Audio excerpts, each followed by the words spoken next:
Buenos días, tercero de secundaria. Bienvenidos a la cuarta sesión del curso de Historia Universal. Vamos a trabajar el día de hoy Grecia en el siglo XVIII, para completar el tema que habíamos empezado a ver la semana pasada. La semana anterior nos dedicamos, como recordarán, a hablar de las nuevas potencias del siglo XVIII. Hablamos de tres países que hasta ese momento habían sido países secundarios dentro de la escena internacional, o secundarios o simplemente que no existían hasta ese momento. Habíamos hablado del Imperio de Austria, el Reino de Prusia y el Imperio de Rusia. Y vimos cómo estos países, de la mano de monarcas enérgicos, María Teresa, Federico Guillermo, Pedro, Catalina, llegaron a convertirse en grandes protagonistas de los acontecimientos del siglo XVIII. Pero también mencionamos que en realidad estos tres países, por más que habían experimentado un importante crecimiento, todavía eran secundarios si los comparamos con las dos grandes naciones dominantes del siglo XVIII. Hoy vamos a hablar de esos países. Países que ya no son nuevos, sino que tenían una larga trayectoria detrás. Países que tenían siglos de existencia y que en esta época estaban en la cúspide de su poder. Eran más importantes, más avanzados económicamente que ningún otro país del continente. El tema de hoy es las viejas potencias consolidadas de siempre, Gran Bretaña y Francia en el siglo XVIII. Comencemos. Primero echemos un vistazo a la situación en general del continente en esa época. Como verán, el mapa de Europa era muy diferente al de hoy. Había países que ya tenían una existencia consolidada, España, Portugal, Francia, Inglaterra. Por el contrario, la Europa central y oriental era muy diferente a la que conocemos hoy. Fíjense que Italia no existía, estaba dividida en pequeños estados. Fíjense que Alemania no existía tampoco como país unificado.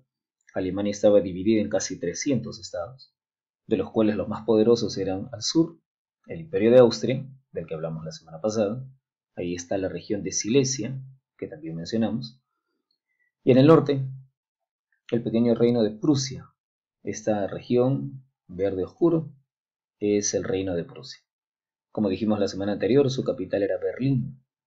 Entonces ya se imaginarán que el destino de Prusia más tarde va a ser unificar todo esto de acá y convertirlo en un país que hoy se llama Alemania. Ese es un tema que vamos a ver más adelante en el tercer trimestre, la unificación de Alemania.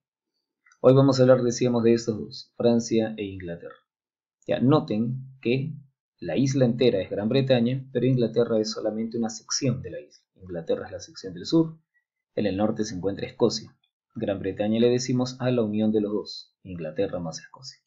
Vamos a hablar de las características de cada uno, trataremos de comprender su evolución, trataremos de comprender en primer lugar en qué situación estaban cuando comenzamos el siglo XVIII.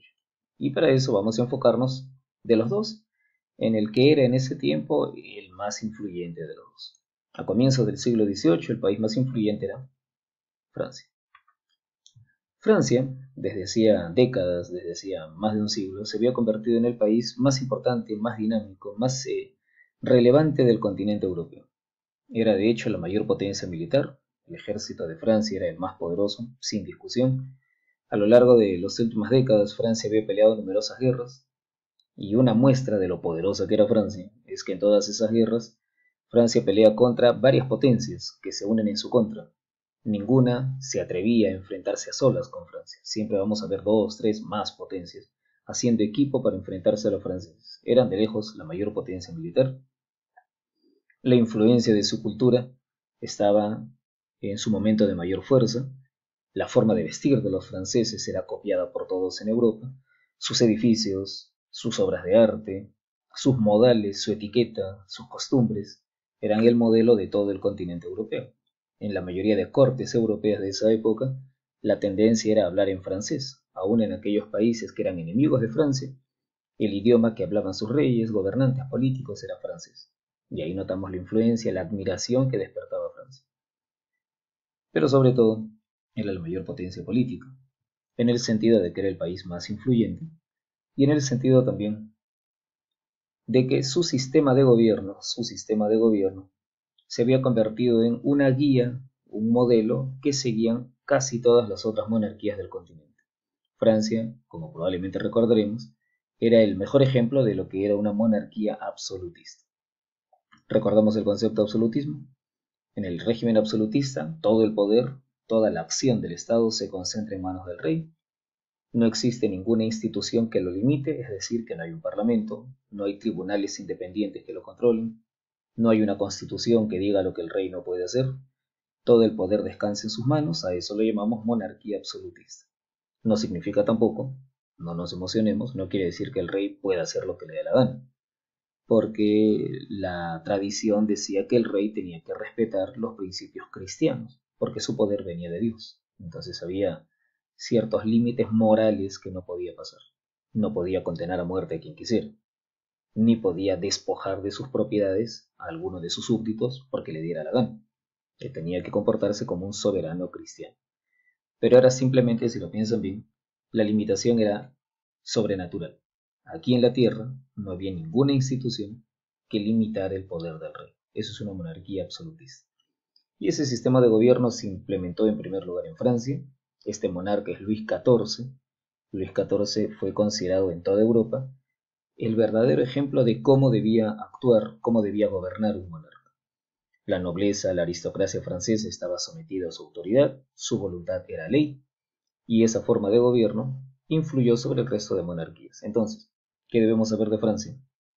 Que en esa época, bajo el reinado de Luis XIV, era el país más fuerte, su cultura era admirada, copiada y envidiada por todos, y era el país más influyente en Europa Occidental. Esa era Francia a inicios del siglo XIX. Sin embargo, también tenemos que reconocer que en los últimos años de Luis XIV, el gran Luis XIV, a quien le dicen el Rey Sol, en los últimos años de Luis XIV, la imagen de poderío de Francia había comenzado a resquebrajarse. Luis XIV había librado numerosas guerras, por aquí tiene algunas de ellas, años 68, años 78, año 97. En algunas de esas guerras había conseguido ciertas victorias, pero su ambición y su creciente poderío habían provocado inquietud entre las grandes potencias. Así que llega un momento en el que la mayoría de países europeos están convencidos de que hay que ponerle un freno al poder y la ambición de Francia. Eso se pone de manifiesto en una guerra. En el año 1701 hay una guerra que envuelve, observen el mapa, a casi todas las grandes potencias europeas. A Rusia olvídenla porque todavía no se estaba convirtiendo en el país que luego llegó a ser. Era todavía un país secundario. 1701, la guerra es simple en sus causas. El rey de España se había muerto sin hijos. El rey de Francia, Luis XIV, pretendía colocar a su nieto como nuevo rey de España. Las potencias habrían podido aceptar que un pariente de Francia fuera el nuevo rey de España, pero Luis XIV además pretendía que Francia y España se unieran más tarde entre sí. Y esa idea, que Francia y España se unieran, sí era inaceptable. Pensemos que si Francia sola era tan poderosa, Francia unida con España sería prácticamente invencible, sobre todo recordando que España era dueña de inmensas colonias en América. La pretensión de Francia de apoderarse de la herencia española provocó una guerra. ¿Quiénes se van a levantar contra la ambición de Luis XIV? Gran Bretaña, Holanda, las Provincias Unidas. Holanda, podemos verla pequeña, pero era un gran rival por sus riquezas. Algunos reinos de Alemania, sobre todo el Imperio de Austria. Se va a formar una alianza, una coalición para atajar los objetivos de Luis XIV. La guerra fue larga, devastadora, costó un dineral. Hay un momento en el que Francia se queda al borde de la bancarrota, al borde de la quiebra. La guerra dura 13 años. Termina con una solución intermedia. Le permiten a Luis XIV colocar a su nieto como rey de España, pero Francia y España deben comprometerse a permanecer separadas. Es decir, que Francia no se va a unir con España, ni mucho menos con las colonias que España tenía en América. Esa guerra le demostró al mundo, le demostró a Europa, que Luis XIV, por más poderoso que fuera, no era invencible tampoco. Con esa guerra termina el reinado de Luis XIV, la guerra concluye en 1714, Luis fallece al año siguiente. La muerte de Luis XIV cierra una época en la que el poderío francés había sido prácticamente indiscutible, pero la muerte de Luis XIV al mismo tiempo abre un periodo de incertidumbre. Luis XIV ha gobernado mucho tiempo. Su hijo había fallecido antes que él, y el hijo de su hijo también había fallecido. Cuando muere Luis XIV, el trono pasa a su bisnieto. Su bisnieto es un niño. Tiene apenas 5 años de edad. Entonces, el poder tendrá que pasar a manos de algunos ministros. Y estos ministros a menudo van a tomar decisiones que no fueron las más beneficiosas para la situación de Francia. A eso lo vamos a ver a continuación. Hasta aquí lo que hemos hecho es presentar más o menos el panorama de cómo estaba Francia. Tenía sin duda una imagen de prestigio, de gran poder, de gran influencia económica, de gran poder militar y de gran influencia cultural, pero ya comenzaba a notarse que el país estaba agotado y había terminado el gobierno de Luis XIV con la derrota en la Guerra de Sucesión Española. Hablemos ahora sí de Francia en el siglo XVIII. Muerto el gran Luis XIV, el trono pasa a su bisnieto, dijimos, Luis XV, que apenas tenía 5 años de edad. La situación que hereda Luis XV es bastante complicada. Su bisabuelo Luis XIV le había dejado una situación económica dificilísima. Francia estaba al borde de la bancarrota. Cuando muere Luis XIV, el Estado francés se encuentra fuertemente endeudado. Todas las deudas que había contraído para los gastos de guerra. Para entender lo complicado que eran las guerras en ese tiempo, ustedes tienen que recordar o tienen que saber que en esa época los grandes ejércitos de las monarquías estaban formados por mercenarios. ¿Conocemos el concepto de mercenario? Mercenario es una persona que pelea por dinero. Eso significaba que cada vez que había guerra y se movilizaban los ejércitos, para los reyes, para los gobernantes, era un gasto gigantesco, porque, aparte del gasto en armas y alimentos, aquellos que estaban peleando en el campo de batalla peleaban a cambio de un sueldo. Los países como Francia, que tienen ejércitos muy numerosos, tenían por lo tanto gastos enormes cada vez que iban al campo de batalla. Francia en total tenía aproximadamente 400.000 soldados, entre soldados y auxiliares, toda una serie de batallones. Entonces, el costo de las guerras, de las campañas militares, dejó a Francia fuertemente endeudada. Cuando muere Luis XIV, Francia tiene una deuda de 3.000 millones de libras, que en palabras actuales estaríamos hablando de cientos de millones de dólares, para darles una equivalencia. Cuando muere Luis XIV, Francia está entonces en graves dificultades. Además, Luis XIV también, por más que dijimos ser el rey sol, monarca absoluto, y no había nadie que limitara su autoridad, Luis XIV no había sido capaz de doblegar a aquellas personas en Francia que tenían privilegios y se negaban a perder esos privilegios. Y ahí tenemos que mencionar una característica de las monarquías de esa época que ustedes ya estudiaron cuando hablaron de la Ilustración. ¿A qué nos referimos con privilegiados? ¿Recuerdan? En esa época había grupos sociales que tenían ciertos privilegios especiales. Por ejemplo, no tenían que pagar impuestos. Los nobles y los clérigos. Ustedes recordarán que los intelectuales de la Ilustración habían criticado precisamente estos privilegios. Luis XIV, por más que fue un rey poderoso, fue incapaz de aplastar la resistencia de los privilegiados. Para la monarquía francesa, hubiera sido muy beneficioso que estos privilegiados pagaran impuestos, porque eran gente rica y había ahí una buena cantidad de riqueza que el rey hubiera podido tomar. Pero Luis XIV no pudo o no quiso quizá provocar una rebelión de estos privilegiados. Recuerden, lo dijimos hace un rato, que dentro de todo los reyes absolutistas tenían que respetar ciertos principios, entonces tradicionalmente nobles y clérigos no habían pagado impuestos. Luis XIV fue incapaz de eliminar esos privilegios. Por ahí tenemos una especie de callejón sin salida, porque el gobierno necesita dinero, los privilegiados podrían aportar ese dinero, pero el monarca, los reyes de Francia, no pueden cobrarles impuestos porque la tradición dice que no se les cobra impuestos. Si no lo había podido hacer Luis XIV, si Luis XIV no fue capaz de imponerle obediencia a los privilegiados, imagínense, su nieto inexperto de 5 años o los ministros de su nieto. ¿No? Problemas de Francia entonces, la bancarrota, los privilegiados no quieren pagar impuestos, el nuevo rey de Francia es un menor de edad, tiene apenas 5 años. Aquí puede parecer un poco absurdo que digamos que el rey tiene 5 años, pero recuerden que la idea que se manejaba en esa época es que Dios decidía quién era el siguiente rey en el país. Dios decidía, Dios elegía a los reyes. Por lo tanto, pensaba la gente, si Dios ha determinado que un niño de 5 años herede la corona, es la voluntad de Dios.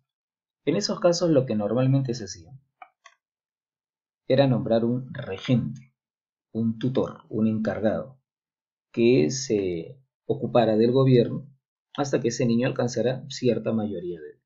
En el caso de Luis XV, el regente fue un familiar cercano, sobrino de su bisabuelo Luis XIV, Felipe de Orleans.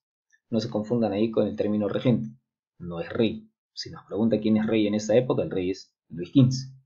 El regente es simplemente el encargado, el asesor, el tutor que toma el gobierno, porque en esta época el rey obviamente no puede gobernar.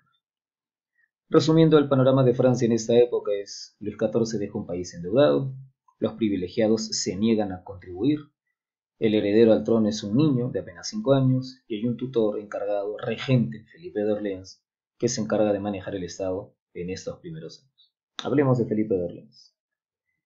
La regencia de Felipe de Orleans tiene como principal problema, principal preocupación, el tema de la crisis fiscal, es decir, el hecho de que el Estado no contaba con recursos. Tengan cuidado ahí con la palabra fiscal, ¿verdad? Nosotros la escuchamos en las noticias más que nada relacionado con los jueces, pero fiscal también se refiere a el dinero del Estado, la caja pública, el tesoro del Estado. Y cuando decimos crisis fiscal nos referimos a que el Estado no tiene dinero, el Estado no tiene recursos por más que cobra impuestos, no le alcanza para cubrir sus gastos. Hay una enorme deuda, no hay reservas de oro y plata. Ustedes habrán visto quizá en las películas de esa época que en ese tiempo las monedas se acuñaban en oro y plata. No son como las monedas que tenemos hoy en los bolsillos y mucho menos eran de papel como los billetes que podamos tener. Si no tenías metales preciosos, no podías acuñar moneda. Entonces los problemas de esta época de Francia eran que el país estaba endeudado, que no tenía reservas de oro y plata y por lo tanto no se podía acuñar moneda. En la época de Felipe de Orleans se intentó resolver esto, entregándole amplios poderes a un banquero escocés llamado John Law. John Law propuso hacer algo que hoy nos va a parecer muy moderno. John Law propuso crear un banco central como tenemos aquí en el Perú, y que ese banco central se encargara de emitir, es decir, imprimir y utilizar billetes. De esa manera no sería necesario recurrir a las reservas de metales preciosos. Además, se creó una empresa, una compañía destinada al comercio, y se suponía que estos billetes eran respaldados por la riqueza que esta compañía iba a conseguir dedicándose a los negocios en América del Norte. Si ustedes lo piensan bien, los billetes que tenemos en el bolsillo son solamente papel. ¿Por qué le asignamos un valor? Porque se supone que está respaldado por la riqueza del país. Entonces John Law propone eso, crear un banco que emita billetes. ¿Y cómo se respaldan esos billetes? ¿Por qué tendrían valor? Porque detrás hay una empresa dedicada al comercio y esa riqueza respalda esos billetes. El problema es que la idea se salió de control. Se difundió la idea, se difundió la noticia de que esta compañía obtendría grandes ganancias, grandes beneficios. Muchas personas invirtieron sus ahorros en esta compañía. A eso lo llaman en economía una oleada especulativa. Cuando la gente especula, es decir, supone que invirtiendo en un determinado negocio va a conseguir altísimas ganancias. El problema es que si muchas personas corren a invertir especulando que habrá ganancias y las ganancias de pronto se demoran en llegar, la gente entonces empieza a retirar apresuradamente también su dinero. Y ese retiro apresurado de dinero desestabiliza las cosas y provoca la bancarrota, que fue lo que ocurrió aquí. Muchas personas invirtieron esperando recibir altos dividendos, altas ganancias. Esto fue una oleada especulativa. Cuando esas ganancias altísimas no llegaron o demoraron en llegar, el sistema se vino abajo, ¿no? Más allá de criticar a John Law, las críticas fueron sobre todo hacia el regente, que es el que había promovido esta forma de resolver la crisis económica. De todas maneras, Felipe de Orleans gobernó como regente hasta su muerte, pero su gobierno quedó bastante desprestigiado.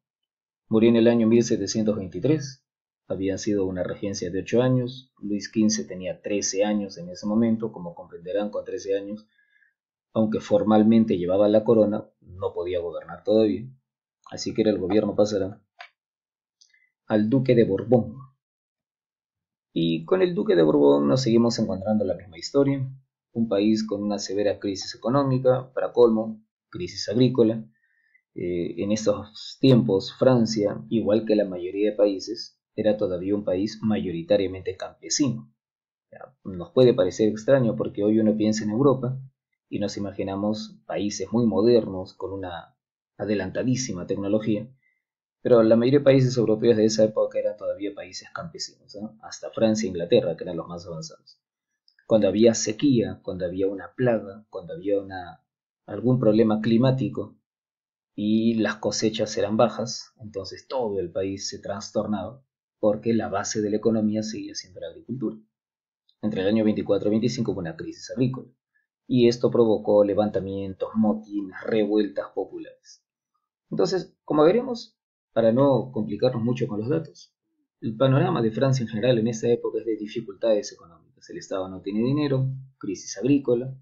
En esta época Luis XV, ya poco mayor de edad, no mucho, tenía 15 años, se casa, lo casan mejor dicho, con la princesa polaca María Lesinska. Esa va a ser la esposa. Ustedes saben que los monarcas, los reyes, se casan usualmente con miembros de otra familia real. Se casa con la hija del rey de Polonia. Al rey de Polonia lo habían votado de su país, pero aún así era el rey de Polonia. Luis XV se casa con su hija. Y en general, la época del duque de Borbón sigue siendo un periodo de búsqueda de soluciones a los problemas económicos. ¿Cómo conseguimos dinero? Se pregunta el Estado. Un impuesto. Se crea un nuevo impuesto, un impuesto llamado el quincuagésimo. La novedad con ese impuesto es que ese impuesto era para todos, o sería para todos, era un impuesto universal. Y lógicamente generó oposición, porque que el impuesto sea para todos significaba que tendrían que pagar ese impuesto a aquellos que hasta ese momento estaban exonerados de pagar impuestos, lo que aumentó pues la impopularidad, las críticas, la presión contra el duque de Borbón. Su breve gobierno terminó en el año 1726 y en ese momento Luis XV, que ya no era un niño, sino que ya estaba más involucrado en los asuntos del Estado, Luis XV nombró primer ministro a un cardenal Fleury. Va a ser el nuevo primer ministro, el nuevo jefe de gobierno de Luis XV. Y con él las cosas empiezan levemente a mejorar. Se va a iniciar una época de orden económico. El cardenal logró estabilizar la moneda, suprimió ese impuesto tan impopular que había provocado la caída del duque de Borbón. Lamentablemente, su política económica, al final de cuentas, también se vino abajo por las guerras. Francia, y ese era el problema de la política francesa, Francia, como era la mayor potencia europea, se veía involucrada continuamente en conflictos. En la época del cardenal, Francia se involucra en dos grandes guerras, la guerra de sucesión polaca y la guerra de sucesión de Austria.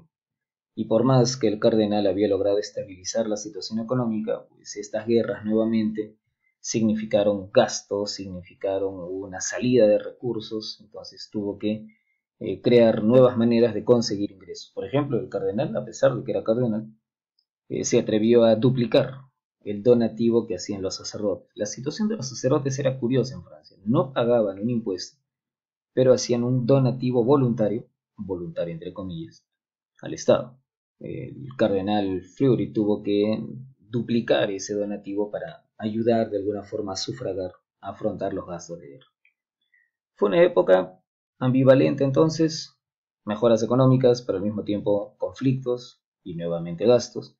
Pero quienes sí se beneficiaron en esa época fueron la clase media, los hombres de negocios. La época del cardenal, fíjense que él fue primer ministro durante casi 20 años. La época del cardenal Fleury sirvió para el desarrollo de la burguesía comercial y de negocios, es decir, la clase media, los hombres dedicados a traer mercancías de otros lugares, a venderlas dentro de Francia o a vender las mercancías de Francia en el exterior. Se van a enriquecer, va a ser una época de un fuerte desarrollo del mundo de los negocios. Eso va a ser muy importante, ¿por qué? Porque la clase media de negocios se le llama la burguesía. Al adquirir cada vez mayor riqueza, va a exigir ya no solamente libertad para sus negocios, sino que van a comenzar a exigir que les permitan participar en el gobierno. ¿Por qué? Porque la burguesía, la clase media, reflexiona. Al fin y al cabo, ellos con sus impuestos financiaban el Estado.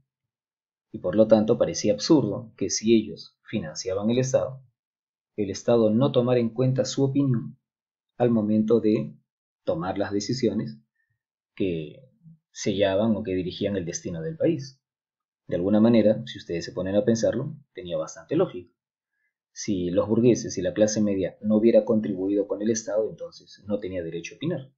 Pero la idea que se abre paso en esa época es que aquellos ciudadanos que financiamos al Estado tenemos derecho a que se nos escuche cuando se quieran tomar decisiones que nos afecten a todos. Al fin y al cabo, el dinero que gasta el Estado en estas guerras es el dinero nuestro, piensan los hombres de negocios. Y recuerden que esta época es una época muy explosiva porque andan circulando por ahí los libros de Voltaire, de Rousseau, de Montesquieu, y que precisamente iban en ese mismo sentido. Decían que los monarcas debían rendir cuentas a los ciudadanos o que los ciudadanos tenían derecho a participar en el gobierno.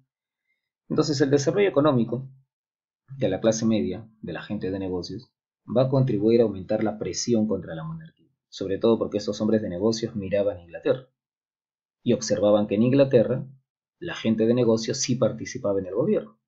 En cambio aquí en Francia, los que gobernaban el país eran el rey, los nobles y los clérigos.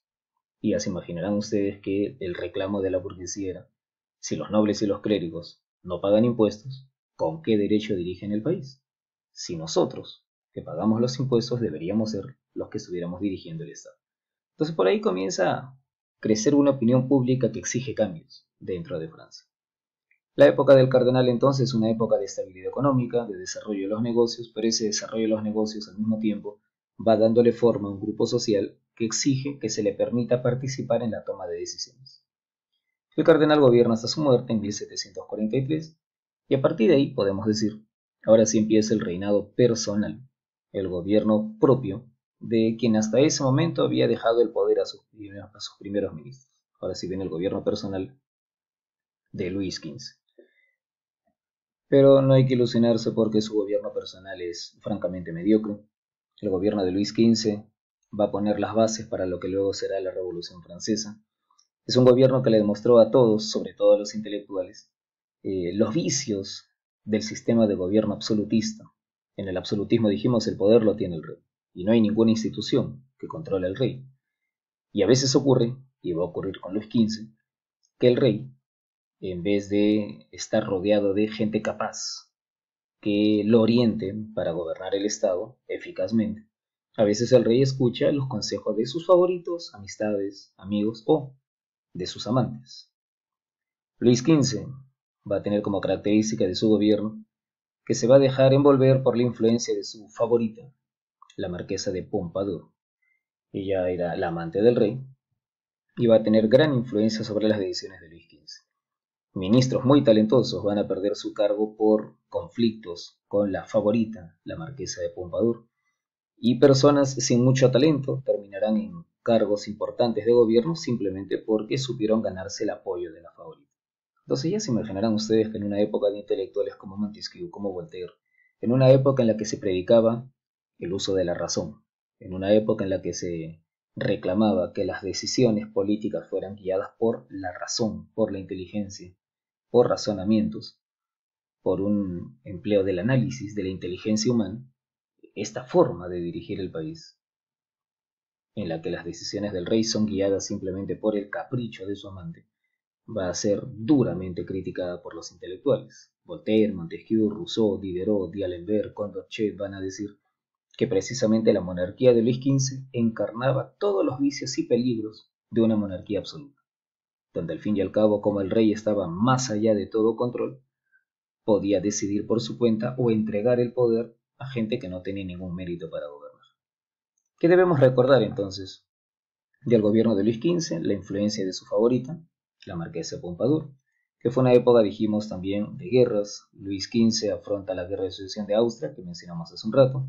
Cuando termina, Francia está endeudada hasta el cuello. Eso va a ser duramente criticado por los ilustrados. Ahí es donde las ideas de la ilustración adquieren cada vez más fuerza. Es la época en la que se redacta la enciclopedia, y varios de los artículos y varios de los escritos de ese tiempo critican directamente la forma en la que se gobernaba Francia. Recuerden también que era la época de los déspotas ilustrados.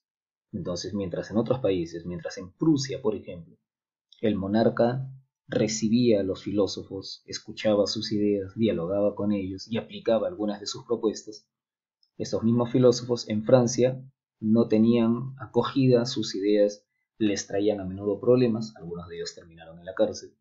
Entonces, con mayor razón, el gobierno de Luis XV va a ser visto como el símbolo de todo lo que estaba mal en las viejas monarquías absolutistas. Montesquieu y Voltaire son grandes escritores de esta época, no se les pudo condenar a muerte ni silenciar definitivamente porque tenían gran apoyo entre la clase media, entre los intelectuales, pero fue una época de bastante tensión. La situación empeoró cuando Luis XV se enfrascó en una nueva guerra, la Guerra de los 7 años, con las consecuencias que ya nos podríamos imaginar: nueva guerra, nuevos impuestos. la presión tributaria sobre el pueblo aumenta, el descontento crece, las revueltas empiezan a estallar en provincias. Esa va a ser la época de gobierno personal de Luis XV. Gobierno mediocre, como verán, sin muchas cosas memorables, salvo problemas cada vez más serios, la influencia y su favorita, las críticas muy duras de los ilustrados y el inicio de la Guerra de los 7 años. La Guerra de los 7 años es la guerra definitiva entre Francia y Gran Bretaña. Y esa guerra va a terminar de pésima manera, va a terminar muy mal para Francia y va a ser la cereza en el pastel que provoque las críticas de los intelectuales. Veamos los años finales de Luis XV. En sus años finales, Luis XV se enfrenta a la Guerra de los 7 años, pierde la guerra, pierde colonias importantes, pierde el control del comercio. Ya se imaginarán que el grupo social que estuvo furioso con el resultado fue la burguesía, la clase media de los negocios. Nuevamente decimos, para ellos este era un producto del mal gobierno de Francia. Mientras que en Inglaterra los hombres de negocios dirigían el Estado, aquí en Francia el Estado y las guerras las dirigían aristócratas, las dirigían clérigos, las dirigía el rey que no tienen experiencia, que no les interesaban los negocios, sino básicamente tenían intereses aristocráticos, intereses propios de su grupo social. Características entonces del gobierno de Luis XV. Se pierde la guerra, se pierde colonias, aumenta el descontento, la gente de negocios está molesta con la monarquía por no haber defendido sus intereses, Francia en sus últimos años está muy endeudada. Son algunas de las obras que se recuerdan del gobierno de Luis XV. Durante el gobierno de Luis XV entonces, la situación empeora. Luis XV muere en el año 1774. Volvemos a decirlo, deja una bomba de tiempo, una situación compleja, que va a ser heredada por su nieto, Luis XVI. Y con Luis XVI la situación termina de reventar. Luis XVI es el monarca del que vamos a hablar dentro de 2 semanas, cuando estemos explicando la Revolución Francesa. Pero por si acaso, la revolución de la que vamos a hablar después no es un tema del que debamos culpar a Luis XVI. Como verán, la situación se venía deteriorando desde hace bastante tiempo. Luis XVI simplemente tiene la mala suerte de estar en el trono cuando ya la situación se sale de control y explota. Luis XVI además tiene la desventaja de que llega al trono siendo muy joven, no tiene experiencia, además no era un tipo con gran carácter o fuerza de voluntad, entonces no tuvo el atrevimiento para hacer los cambios que en ese último momento era desesperadamente necesario que se realicen. Vamos a ver cuando hablemos de la Revolución Francesa que en el gobierno de Luis XVI hay mucha timidez al tratar de hacer las reformas. Y en ese momento, en realidad, ya la única forma de evitar que la situación se saliera de control era con reformas audaces, que seguramente hubieran provocado resistencia, pero que había que hacer sí o sí. Pero Luis XVI no tiene el temperamento, no tiene el carácter, no tiene la fuerza como para imponerlas y entonces la situación se termina descontrolando y el resultado es la Revolución Francesa. La revolución va a terminar con el reinado de Luis, va a terminar con la propia vida de Luis XVI, que acabará en la guillotina. Ese es el panorama de Francia entonces en el siglo XVIII. Desde el principio del reinado de Luis XV hasta el final, vemos un país cuya situación económica se va deteriorando, vemos cómo crece el descontento encarnado por los filósofos de la Ilustración y vemos sobre todo cómo la clase media va teniendo cada vez más razones para estar en contra de la monarquía, porque los hombres de negocios consideran que la monarquía no defiende sus intereses. Esa clase media es la que al final va a dirigir la revolución que veremos en un par de semanas. Pero eso lo vamos a ver después.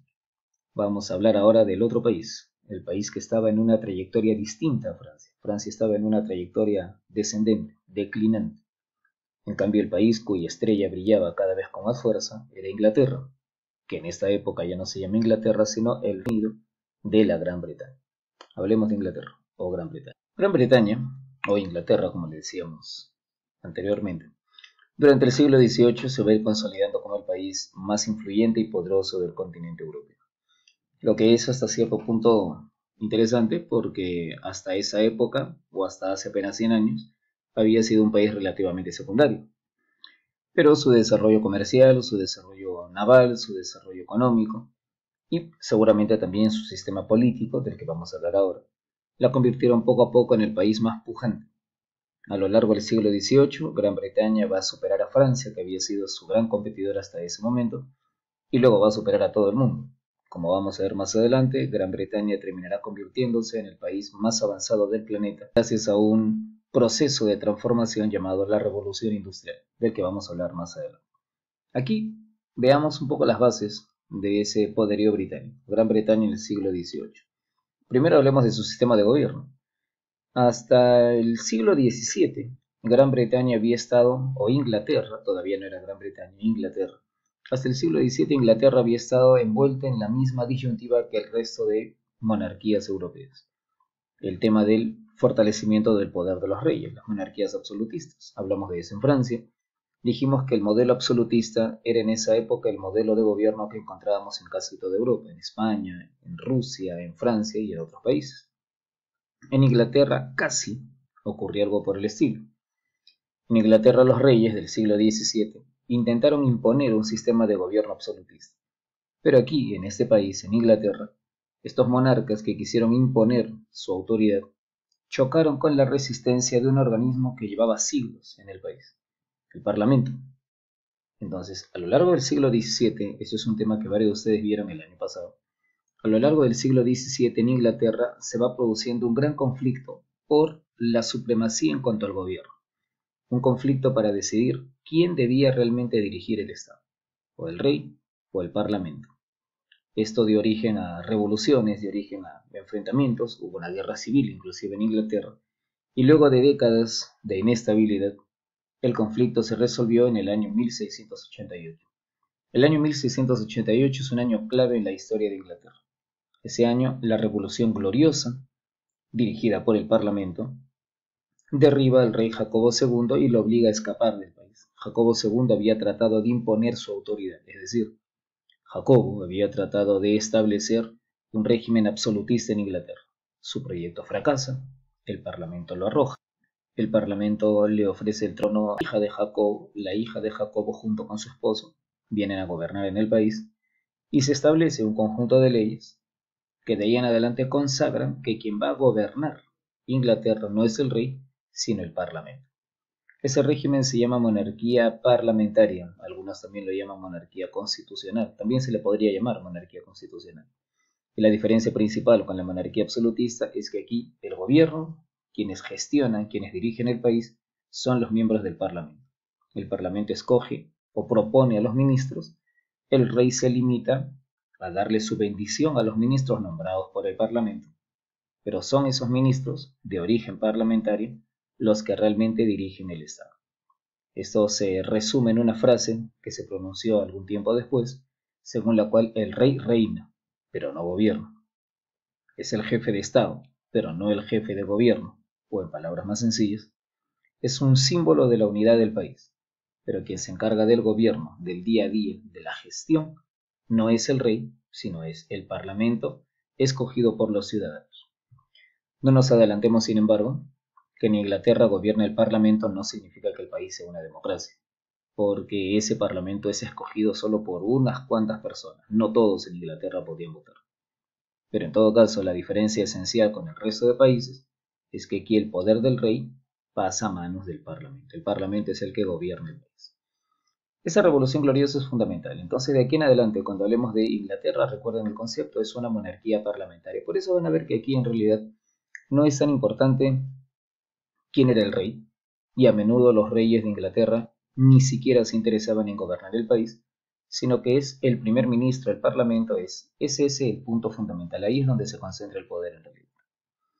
Ahora, el cambio al que nos referimos hace un rato, el cambio de nombre, tiene que ver con la reina Ana I, Ana Estuardo, Stuart se dice en inglés. Bajo la reina Ana I, Ana Estuardo, en el año 1707, se aprobó una ley llamada Acta de Unidad que cambió la relación de fuerzas, cambió la estructura política del país. Hasta ese momento dijimos, observen este mapa de aquí, Inglaterra y Escocia habían estado relativamente separadas. Una cosa era el reino de Inglaterra, otra cosa era el reino de Escocia. En los últimos años había ocurrido que el rey de Escocia era al mismo tiempo rey de Inglaterra, pero seguían siendo dos países distintos que compartían el mismo rey, pero cada uno tenía su parlamento y sus leyes. En el año 1707 esa situación se termina. La reina Ana, Ana I, mejor dicho el parlamento, bajo la dirección de la reina Ana, establece una norma por la cual de aquí en adelante Escocia e Inglaterra pasan a ser un solo país. De aquí en adelante, a partir de ese momento, ya no le diremos Inglaterra ni Escocia. De aquí en adelante lo vamos a llamar el Reino Unido de Gran Bretaña. Aquellos de ustedes a los que les gusta leer noticias sabrán que hoy su nombre es más largo todavía. Hoy se llama Reino Unido de la Gran Bretaña e Irlanda del Norte. En esa época la isla de Irlanda era básicamente una colonia, así que no era parte en sí del país. El país se va a llamar Reino Unido de la Gran Bretaña. Esa es esta silueta celeste. Esta es la Gran Bretaña. El norte es Escocia. El sur es Inglaterra. De Gales hablaremos más adelante. Pero Escocia e Inglaterra se unen en el año 1707. De aquí en adelante los llamaremos Reino Unido de Gran Bretaña, o para abreviar, como verán acá, lo llamaremos simplemente Gran Bretaña. ¿De acuerdo? Una idea que les debe quedar clara. Cuando decimos británicos, nos referimos a todos los habitantes de la isla. Cuando decimos escoceses, nos referimos específicamente a los de acá. Y cuando decimos ingleses, nos referimos específicamente a los de aquí. ¿De acuerdo? Inglés más escocés, británico. ¿Correcto? Ahora, ese del Reino Unido de Gran Bretaña va a ser la denominación que va a tomar el país bajo la reina Ana I. Cuando Ana se muere sin hijos, la familia de los Stuart o Estuardo se extingue. Y creo que ustedes conocen cuál es la regla cuando un rey muere sin hijos. La tradición es el rey gobierna hasta que muere, cuando muere lo reemplazan su hijo. Si no tiene hijos, su pariente más cercano.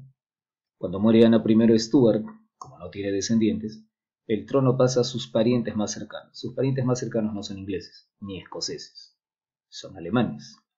Y una familia alemana viene a reinar en Gran Bretaña. Esa familia alemana se conoce como la familia de los Hannover, vamos a decirle simplemente. Desde el año 1714, llega al trono la nueva dinastía de los Hannover, dijimos, son de origen alemán. La verdad es que ni siquiera hablaban muy bien el inglés. Cuando llegan al país no van a mostrar mucho interés por los asuntos de gobierno, además de que ya dijimos Inglaterra es una monarquía parlamentaria, así que por más interés que hubieran tenido, aquí quien manejaba el país era el parlamento. Bajo el gobierno de Jorge I y de Jorge II, los monarcas en realidad no están interesados por los asuntos de Gran Bretaña. En cualquier otro país, que el rey no estuviera interesado en los asuntos de gobierno hubiera sido trágico. Pero como aquí en Gran Bretaña, quien gestiona realmente el país es el parlamento y los ministros, el desinterés de los reyes no tiene en realidad mayor trascendencia. Por el contrario, va a ser una época de prosperidad. Bajo Jorge I y Jorge II mejora la situación económica, es una época de paz, hay un gran desarrollo comercial, florecen los negocios, es una época de fortalecimiento económico en todos los sentidos. Gran Bretaña entonces está gobernada por monarcas de origen extranjero, desinteresados por el gobierno, pero que en realidad eso termina favoreciendo los desarrollos del país. Y eso es, y ahí volvemos a lo que dijimos hace un rato, esa es la diferencia que desde Francia observaban al mirar a Inglaterra, y es la diferencia en cuanto al sistema de gobierno.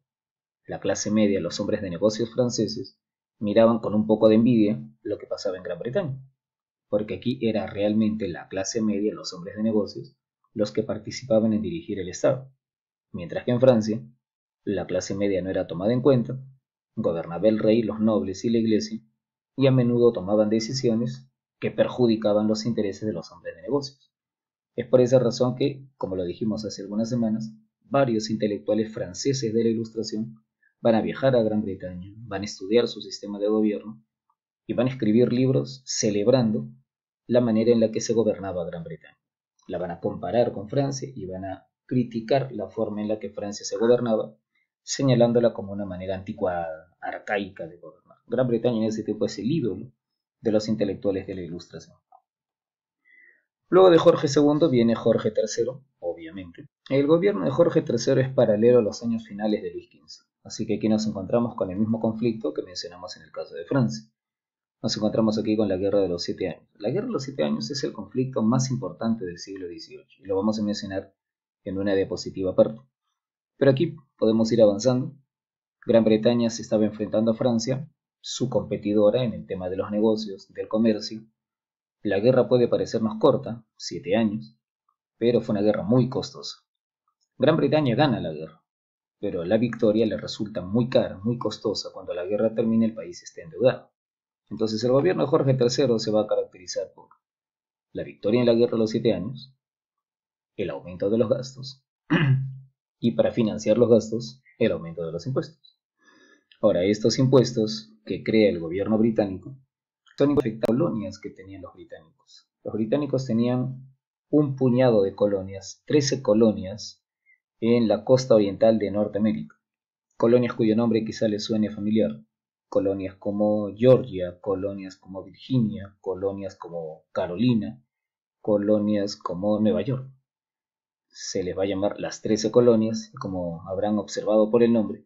De ahí es de donde luego va a salir un país llamado Estados Unidos. En ese momento eran británicas, el gobierno británico necesita dinero para pagar sus deudas de guerra y el gobierno aumenta los impuestos. La consecuencia va a ser, primero, una serie de protestas. La gente de las colonias no quiere pagar los impuestos. El gobierno británico se enterca, presiona por los impuestos y el conflicto va escalando, va subiendo de tono. Al final desencadena una guerra abierta. Los colonos se sublevan contra el gobierno británico y a esto se le va a llamar la rebelión de las 13 colonias. Se va a convertir al final en la guerra de independencia de los Estados Unidos. De ese conflicto es que va a salir entonces un nuevo país. Gran Bretaña va a ser derrotada a pesar de todo su poder. Lo vamos a explicar la próxima semana. Gran Bretaña es derrotada y tiene que aceptar que sus colonias se independicen. Lógicamente, las críticas fueron hacia el rey y hacia los ministros que gobernaban en ese tiempo. Se consideró que la torpeza de los ministros había provocado la rebelión de las 13 colonias. Después, el gobierno de Jorge III fue un gobierno relativamente tranquilo, fuera de la rebelión de las 13 colonias. Aparte de eso, podemos decir que fue un gobierno de grandes éxitos. En parte también Jorge III tuvo serios problemas de salud, problemas de una enfermedad mental, así que eso lo alejó del gobierno a partir del año 1800, 1801 aproximadamente. Pero en realidad el acontecimiento que más va a afectar a Gran Bretaña en los últimos años de Jorge III es la Revolución Francesa. En la época de Jorge III se produce la revolución en Francia que mencionamos hace un rato. Y aunque Gran Bretaña y Francia siempre habían sido rivales, las noticias de lo que estaba ocurriendo en Francia conmocionaron a los británicos, sobre todo cuando se enteraron de que al rey de Francia lo habían guillotinado. El pueblo británico, según cuentan algunos cronistas, el pueblo británico expresó su malestar, su pesar por eso, se guardaron días de luto como si hubiera sido un propio rey británico quien hubiera muerto. Las noticias de violencia, las noticias de disturbios, las noticias de derramamiento de sangre que venían de Francia, provocaron que Gran Bretaña se uniera a otras potencias para hacerle la guerra a la Revolución Francesa.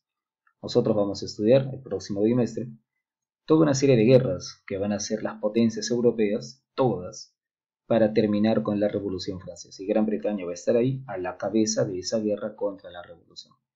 Cuando termine la Revolución Francesa, en Francia va a gobernar un tal Napoleón Bonaparte y Gran Bretaña va a dirigir la guerra contra Napoleón. Entonces el gobierno de Jorge III es un gobierno en el que observamos conflicto tras conflicto. La guerra de los 7 años, que termina con una victoria, pero obliga a subir los impuestos. La guerra contra las 13 colonias, provocada por estos impuestos. Y luego las guerras contra la Revolución Francesa, que inicia Gran Bretaña y otras potencias para terminar con esa revolución que estaba sembrando caos, violencia, disturbios en el continente europeo y sobre todo en Francia. Gran Bretaña será entonces la gran rival de Napoleón y eso lo podemos ir adelantando. La razón, la gran razón por la que Napoleón Bonaparte va a perder es precisamente por su guerra contra Gran Bretaña. Pero eso lo vamos a explicar más adelante. Con el gobierno de Jorge III entonces terminamos la revisión de las dos monarquías. Francia, como verán, estaba en decadencia. Gran Bretaña, en cambio, fuera de este pequeño revés, si descontamos este pequeño tropiezo, Gran Bretaña era un país con un gran desarrollo económico y con una situación cada vez más floreciente, sobre todo desde que había ganado la Guerra de los 7 años. Y ya que hemos hablado tanto de la Guerra de los 7 años, tratemos de explicarla brevemente en la siguiente diapositiva. Aquí llamamos la Guerra de los 7 años. La Guerra de los 7 años, que se libró entre 1756 y 1763, la Guerra de los 7 años vienen a ser dos conflictos simultáneos, uno al lado del otro, que se pelean al mismo tiempo para definir dos cosas bien distintas entre sí. Este es el mapa de Europa, y en el mapa de Europa, como verán, había grandes potencias, España, Francia, Austria, que se van a unir en contra de este pequeño estado de amarillo que ven ustedes por acá. La guerra de los 7 años es en Europa, una guerra en la que unen fuerzas Austria, Rusia, Suecia y Francia, que están temerosas, que están inquietas, porque en los últimos años viene creciendo con fuerza una pequeña potencia en el norte de Europa Central, el país del que hablamos hace algunos minutos, Prusia. La guerra de los 7 años en Europa, que viene a ser una ofensiva de varias potencias para ponerle fin al crecimiento de Prusia, para limitar su auge, para limitar su fortalecimiento. En realidad, como verán, fue una guerra muy desproporcionada. Hablamos de Suecia, Rusia, Austria, Francia y algunos pequeños estados alemanes van a unir fuerzas para derrotar a los prusianos. En esa época en Prusia gobernaba el famoso Federico II, Federico el Grande, a quien estudiamos alguna vez y a quien señalamos como el más grande de los déspotas ilustrados. Federico II el Grande va a afrontar aquí su prueba de fuego. Tendrá que defender su pequeño estado, pequeño y fragmentado, miren el mapa. Prusia ni siquiera está unida como un solo bloque, sino que son territorios dispersos, y la verdad que Federico II va a tener que ser un genio para sobrevivir a la ofensiva coordinada de tantos adversarios. Esa es la guerra de los 7 años en Europa. Pero al mismo tiempo, la guerra de los 7 años tiene otro aspecto, y este probablemente es el aspecto más importante. La guerra de los 7 años es una gran lucha fuera de Europa por el control, observen el mapa, por el control del comercio colonial, el control del comercio marítimo, el control del comercio ultramarino, entre las dos grandes monarquías que precisamente hemos estudiado en esta clase. La guerra de los 7 años es una lucha entre Gran Bretaña y Francia por el control del tráfico de mercancías en las colonias. Nosotros estudiamos, el año pasado, los que estuvimos aquí, estudiamos que a comienzos de la Edad Moderna, el comercio era básicamente tráfico de productos exóticos, lujosos como seda, porcelana, canela, pimienta, clavo de olor. Pero a fines de la Edad Moderna, en la época que estamos estudiando, en el siglo XVIII, las características del comercio habían cambiado. De hecho, se seguía comerciando seda y esos productos, pero ahora la mayor parte del tráfico de mercancías eran otro tipo de productos.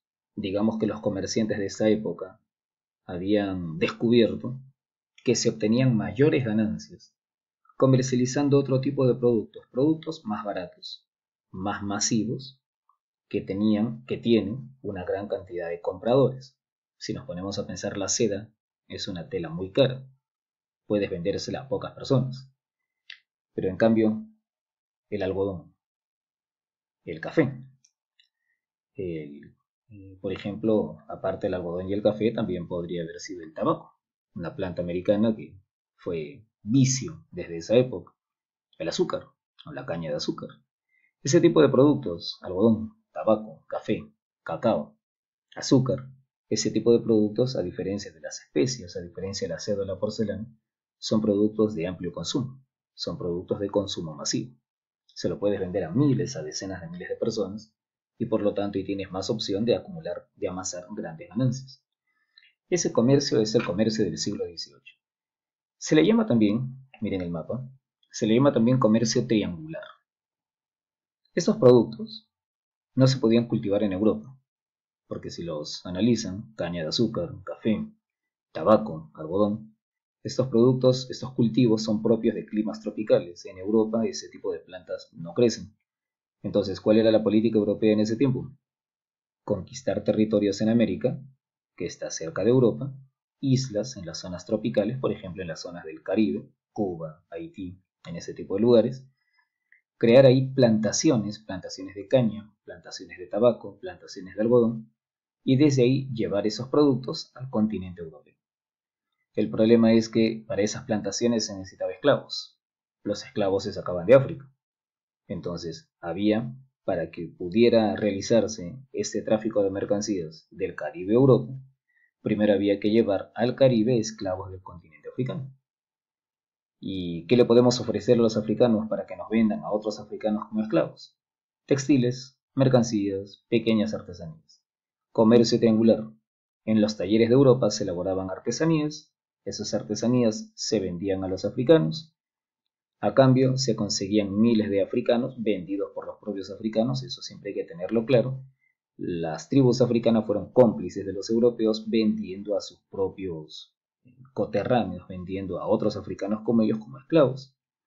Los artesanos europeos vendían a los africanos, vendían sus mercancías en África, con ese dinero se compraba africanos, los vendían como esclavos, los llevaban a las plantaciones y con el trabajo de esos esclavos africanos, trabajo cruel, trabajo terrible, se obtenían productos que luego se llevaban a Europa. Comercio triangular, artesanías, esclavos, cultivos de plantación.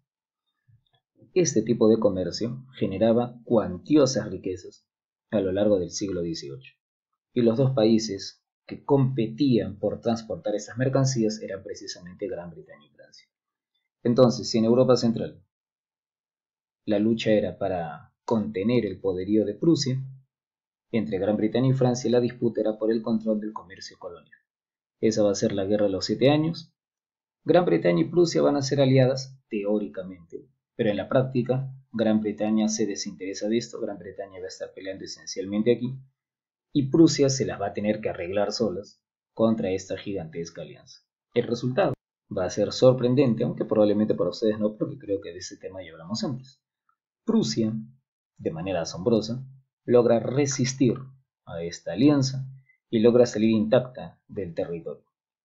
María Teresa de Austria, de quien hablamos antes, había promovido la guerra para recuperar el territorio de Silesia que Prusia le había quitado algunos años atrás.